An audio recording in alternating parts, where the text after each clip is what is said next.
Nos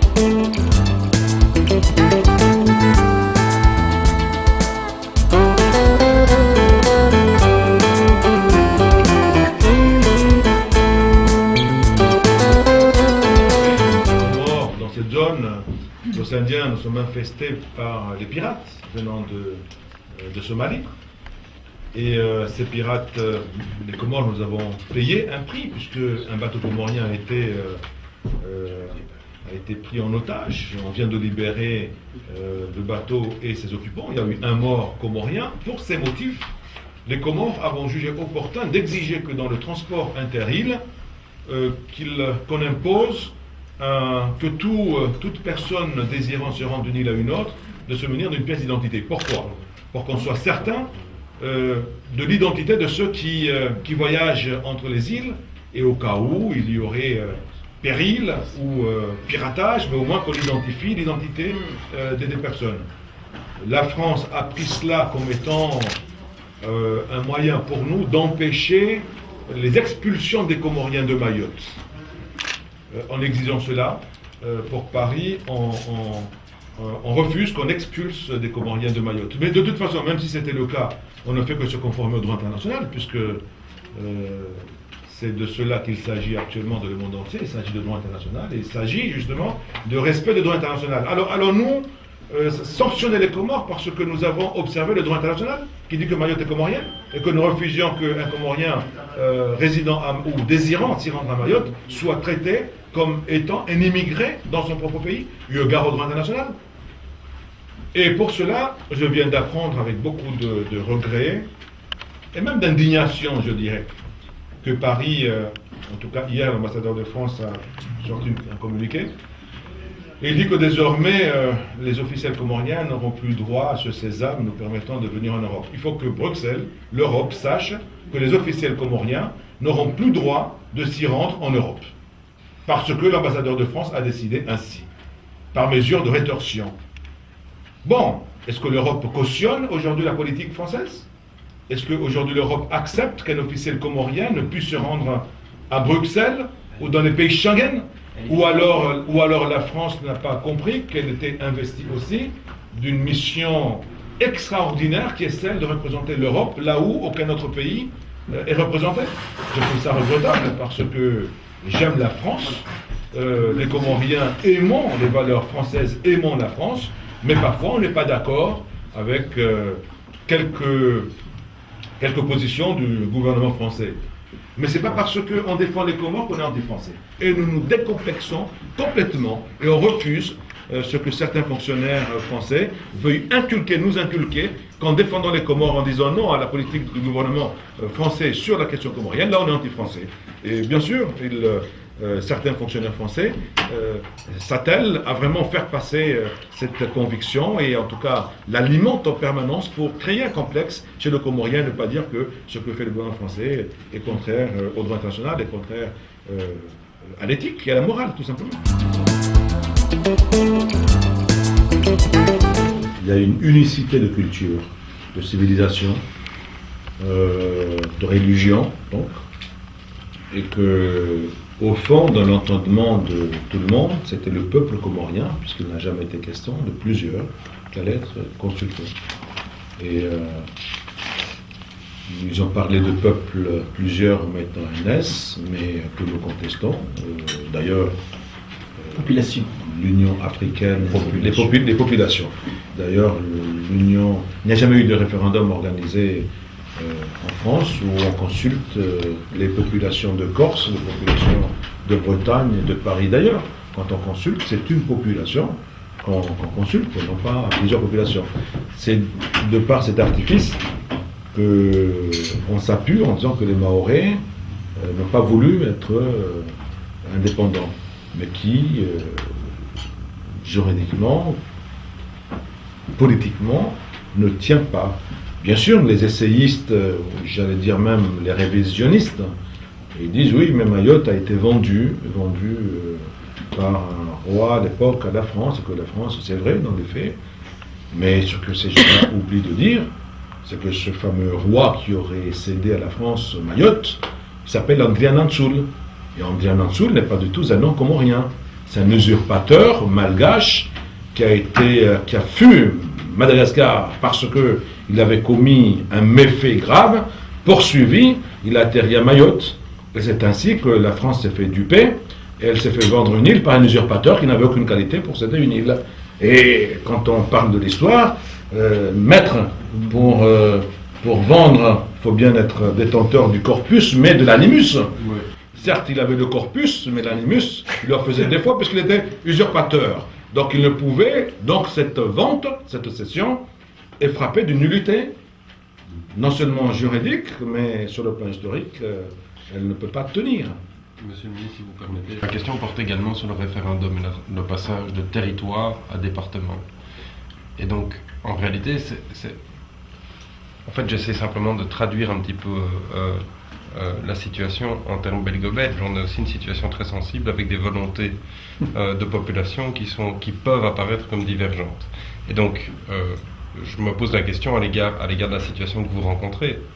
Est-ce que le référendum en faveur de la transformation en département n'est pas une affirmation de la population habitant Mayotte, de sa volonté de rester rattachée à la France? Et donc, dans ce cadre, je me pose la question de savoir, même si je comprends la démarche honorable des Comores qui souhaitent réunir ce peuple qui a une unité d'histoire, de culture, etc., est-ce que l'opinion des habitants de Mayotte n'a pas été exprimée dans le cadre du référendum pour la transformation vers le département? Et quel statut vous accordez alors à ce référendum?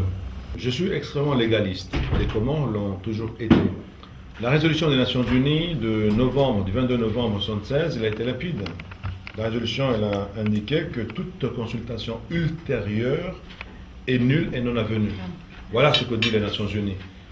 Et puis, si le résultat de 1974 était, et le référendum de 1976 était juridiquement justifié, pourquoi a-t-on organisé en 1989 un autre référendum pour avaliser?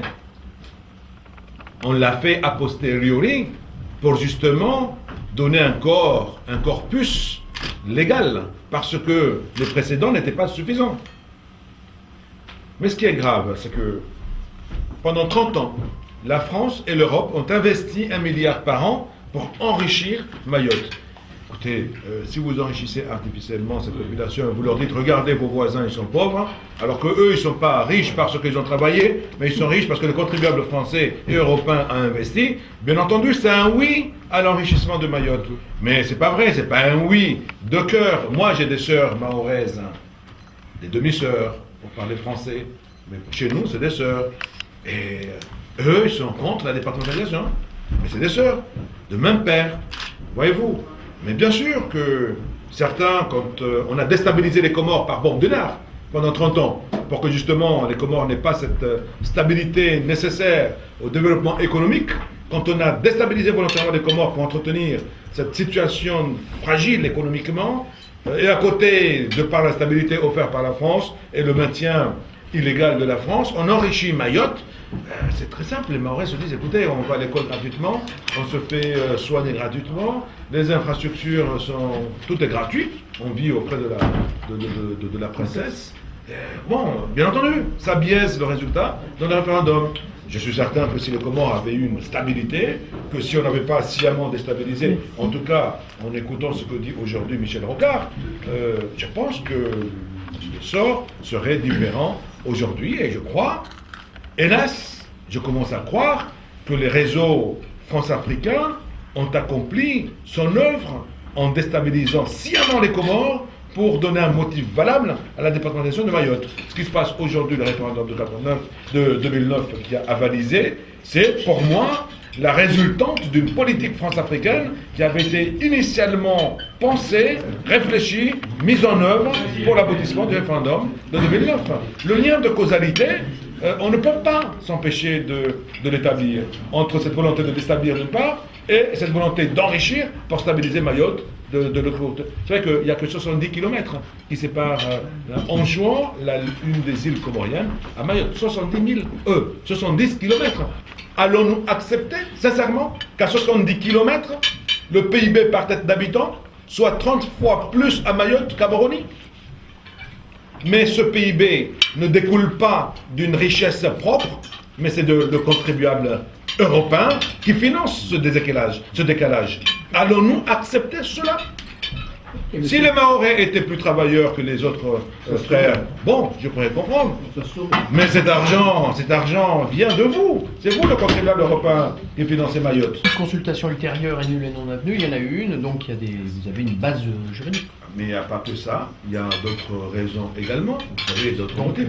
Mais vous savez, je ne suis pas juriste dans l'exercice de mes fonctions de ministre.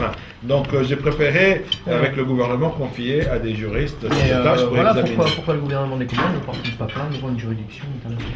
Non, alors, ça a été un pôle d'avocats, je l'affirme, a été désigné pour étudier la question.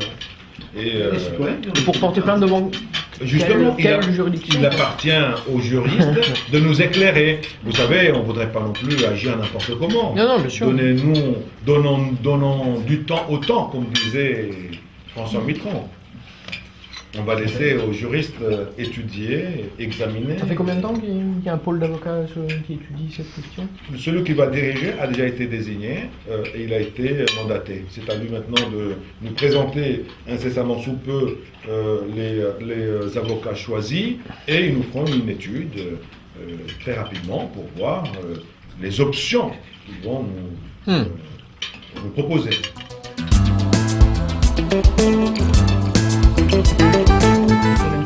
De Comoriens, de nationalité Tous les comorienne. Comoriens, pour moi, tous les Mahorais sont Comoriens. En tout cas, c'est ce que disent les Nations Unies et l'Union africaine, la Ligue arabe. Tous le sont. Vous savez que nous avons une culture. Nationalité, comment? Pour moi, tous le sont. Pourquoi? Je vais vous expliquer. Nous sommes d'une culture et de tradition orale. Beaucoup de Comoriens n'ont pas de papier. D'ailleurs, pas que des Comoriens, même les Anglais n'ont pas cette administration et ce certificat de nationalité qui prouve qu'on est lié à une nation.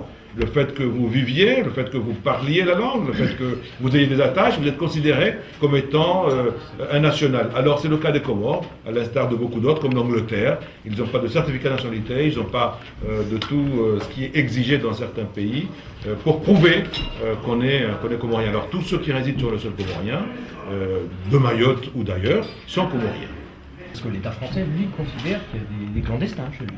Oui, les Nations Unies décident le contraire, puisqu'il y a une résolution. Mais je suis d'accord, mais c'est dans la ce cas-là, position de la France que je vois. Dans ce cas-là, je me pose la question, le droit international et les résolutions des Nations Unies sont applicables à géométrie variable? Concrètement, c'est un législateur français et elle mène une politique migratoire française. Oui, et je voudrais que l'Europe le sache, que l'Europe refuse de cautionner cette politique française, parce qu'elle est contraire à l'éthique européenne, aux valeurs européennes, parce qu'elle est contraire aux valeurs véhiculées par l'Europe, parce que pour nous, l'Europe est une référence, parce que justement, nous, Africains, sommes beaucoup plus proches de l'Europe que peut-être d'autres, en tout cas en termes de valeurs humaines et humanistes. Et c'est là que je voudrais interpeller Bruxelles aujourd'hui, l'Europe aujourd'hui, et leur dire: cautionnez-vous ce qui se passe aujourd'hui au Comores à Mayotte, oui ou non? Acceptez-vous aujourd'hui que l'ambassade de France aujourd'hui empêche qu'un Comorien, un officiel comorien puisse se rendre en Europe? Je trouve ça regrettable. Vous avez plus le droit d'aller à Mayotte suivant l'avis de l'ambassadeur français. C'est-à-dire qu'un Comorien n'aurait plus le droit d'aller à Mayotte puisqu'il n'a plus le droit d'aller en Europe. De facto, bien entendu, puisque de toute façon le visa il est exigé pour tout Comorien désirant se rendre à Mayotte, ce qui est aberrant. Le visa dit baladure. Mais encore une fois, je pense que c'était par calcul interne. Savez-vous, le drame, c'est que en réalité, la France n'a jamais eu de vraie politique comorienne. Le drame est là. C'est la France-Afrique qui a toujours géré la relation entre les Comores et la France. C'est ce qui est regrettable. Savez-vous, et là je veux dire à l'Europe, il faut que l'Europe sache une chose, c'est que les Comoriens expulsés de chez eux aujourd'hui représentent 48% des expulsés de France et de Navarre. Ça veut dire quoi? Ça veut dire qu'en réalité, on utilise les Comores pour faire du chiffre dans la politique intérieure française. C'est inadmissible. Comment pouvez-vous imaginer qu'un petit pays comme les Comores, qui a 800 000 habitants, représente presque 50% des expulsés de France et de Navarre? Est-ce normal? Et là, j'interpelle l'Europe, j'interpelle les élus français. Bien entendu, il y a des élus français qui ne partagent pas du tout la politique du gouvernement français dans cet aspect. Bien entendu, il y a même des députés français qui ne cautionnent pas. Bien entendu, il y a des députés français qui le dénoncent au sein même de l'Assemblée nationale. Mais ce qui est assez marrant, c'est que le peuple français n'a jamais été, en réalité, consulté sur le référendum de Mayotte. On ne demande qu'aux Mahorais, enfin qu'à la population mahoraise, bien entendu. Jamais le peuple français, si elle était d'accord, oui ou non, que Mayotte soit française. Et ce d'autant que, vous savez... C'est la même chose en Nouvelle-Calédonie. Je le regrette également. Je le regrette également. Je pense que le peuple français devrait être consulté. Mais en fait, le gouvernement français vous ignore depuis toujours, en fait. Sur vos revendications. Hélas, et pourtant, nous sommes les meilleurs alliés de la France. Vous savez que la France, quand elle a adhéré dans la Commission de l'océan Indien, il y a 25 ans, c'est beaucoup, les deux autres pays n'étaient pas tout à fait favorables à l'adhésion de la France par le truchement de la Réunion. C'est les Comores qui nous sont battus pour que la France intègre la Commission de l'océan Indien. Voyez-vous, nous sommes les meilleurs amis, les meilleurs alliés. Et d'ailleurs, nous sommes parfaitement ou à peu près francophones. Mais ce qui est certain, nous sommes francophiles. Nous tentons, mais en tout cas, nous aimons la France et que nous nous sentons très proches. Mais ce n'est pas parce que nous aimons la France que celle-ci ne doit pas respecter l'intégrité territoriale des Comores. Intégrité qui a été, au demeurant, confirmée, affirmée par toutes les instances internationales. Je suis convaincu d'une chose, cette politique française dans l'océan Indien, en tout cas en ce qui concerne Mayotte, elle ne peut que porter atteinte à l'image de la France dans l'océan Indien. Nous le regrettons, nous ne le cautionnons pas. On aimerait que la France continue à briller dans le monde. C'est de cette France que nous aimerions voir, cette France capable de véhiculer des valeurs humanistes, universelles, que nous avons toujours connues. Pour vous, pourquoi la France s'attache à conserver Mayotte et en faire un département, ce qui est quand même pas rien de devenir un département français. Alors, les gens spéculaient depuis. Alors d'abord, pourquoi la France a intérêt de garder Mayotte? J'irai encore plus loin. J'ai lu une interview de Michel Rocard à rue 89. Cette interview, si vous cliquez à internet rue 89 Bob Denard, Michel Rocard, vous verrez ce qu'a affirmé Michel Rocard. Qu'a-t-il dit il y a quelques semaines? Que lors du coup d'État de 1989 qui a entraîné la mort du président Ahmed Abdel Abderrahmane, chef d'État comorien, Bob Denard, qui a toujours été présenté comme étant un corsaire, un bandit, un mercenaire, Michel Rocard vient d'affirmer à rue 89 que Bob Denard était en mission commandée et que la DGSE était parfaitement au courant. Alors, avons-nous quand même le droit de savoir la vérité? C'est vrai, nous sommes un petit pays. C'est vrai, nous sommes pauvres. C'est vrai, mais quand même, on a droit à la vérité. Je voudrais juste rappeler que Michel Rocard était Premier ministre au moment des faits. Ça veut dire, s'il y a eu service commandé, il était certainement au courant, et pour preuve, il passe aux aveux 22 ans après. Avons-nous le droit de demander que la vérité se sache? Bien sûr que nous avons le droit. Bien sûr, parce que c'est dans cette vérité que ça grandira davantage la France. Mais, ceci tend à donner raison à certains qui supputaient, qui affirmaient que la France a toujours déstabilisé les Comores parce que, justement, elle a voulu départementaliser Mayotte. On n'y prêtait pas oreille. C'était pas sérieux. Mais quand on entend un ancien Premier ministre français l'affirmer, on est obligé de se remémorer tout ce qu'a dit certains depuis 30 ans. Alors, quel intérêt? On va se retourner maintenant à Michel Rocard, on va demander à la France quel a été l'intérêt. Oui, non, mais il n'est pas, mais la France, le gouvernement, il y a une conduite de l'État. C'est pas un petit pays du tiers-monde, la France. C'est une grande nation que nous aimons, que nous respectons tous.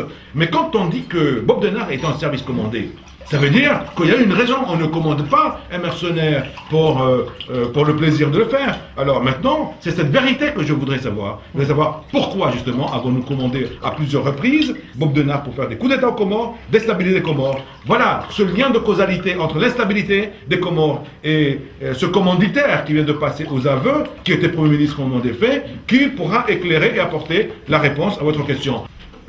Mais ça n'explique pas la position d'aujourd'hui de la France d'en faire un département. Il y a un lien de causalité. Pourquoi faisons-nous un département et à côté, dans ce même archipel, on envoie un mercenaire déstabiliser le pays?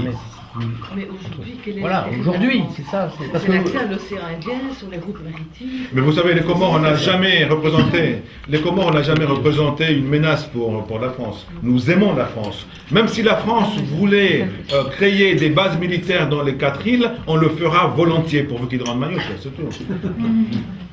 Je vous garantis. Non mais c'est ça, c'est la progression de pourquoi passer d'un territoire d'outre-mer à un département d'outre-mer. Qu'est-ce que ça change vous pour dire. la France?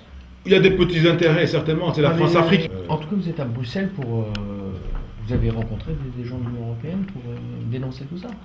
On a rencontré Aujourd'hui, quelques élus et on le fera bien entendu le 21 avril prochain et nous continuons avec nos amis à sensibiliser, pas à dénoncer, nous voulons sensibiliser, que l'Europe ne se porte pas caution à certaines choses qui risquent de compromettre l'image et les valeurs européennes que nous tous partageons.